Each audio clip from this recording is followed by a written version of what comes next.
Welcome to Essentials of Pharmacology. This is a course I think you're really going to enjoy. I primarily put this course together for complementary health practitioners because this course really deals with the essentials of what someone doing nutritional medicine consulting. You know, many of the patients that you see are going to be on medications, and it's very important to understand what those medications are doing, what are the key potential side effects, what drug-nutrient interactions are there. So this is a course that really is Essentials of Pharmacology that's really aimed at someone who's going to be doing nutritional medicine counseling with the patient, lifestyle medicine coaching. Having some background in what pharmaceuticals can do is absolutely critical.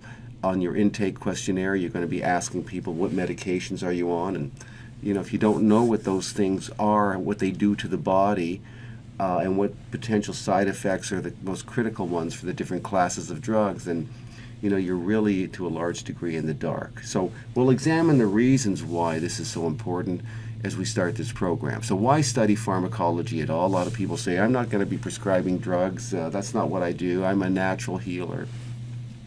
But the reason why it's important to understand it is because many of the patients or clients that you see are on medications. And so you should really know the effect of each drug, the effect that it's having on the patient's physiology before you make any dietary, exercise, or supplementation recommendations. For instance, if a person is doing aerobic exercise and they're on a beta blocker drug, then you have to change the target heart rate zone. You have to adjust it down by 10% because the beta blocker is having this attenuation effect on how the heart is responding to adrenaline and norepinephrine. So there are some things that are just mandatory to know. And you should also be on the lookout for drug side effects that are masquerading sometimes as the primary health condition. The person comes to you and they have ringing in their ears, like tinnitus. It could be just from the use of aspirin. Or the person suddenly starts to develop aches and pains and back pain, and you're looking for problems in that area. And recently you find out they just started on a statin drug where anywhere from 10 to 30% of people can end up with myalgic pain from being on a statin drug. These are things that you should know. And sometimes the patient's physician will actually miss these things. And so the healthcare system needs a second set of eyes on all of this. So there are really 8 important drug supplement considerations that must be factored in to the dietary, exercise, and supplementation recommendations that you are going to recommend. So the 8 key drug supplement considerations really are these. To appreciate that, some drugs can do things that supplements cannot do. There are drugs that are muscle relaxants, like methocarbamol, like you would see in, say, robaxisol or robaxacet. And there really aren't any supplements that can do that. Some drugs can do things that supplements can't do. By the same token, some supplements can do things that drugs cannot do, like rebuild cartilage, increase the synthesis of acetylcholine in the brain. There are no drugs yet that can do that, but there are supplements that have been shown to do it. Some supplements work synergistically with a particular drug, which then allows the physician to reduce the drug dosage where the drug is known to produce adverse side effects. So, for instance, we know that taking acetaminophen at certain chronic doses is the leading cause of drug-induced liver failure in the United States, or at least acetaminophen is. In at least 50% of the cases, the person's using it in just the usual doses.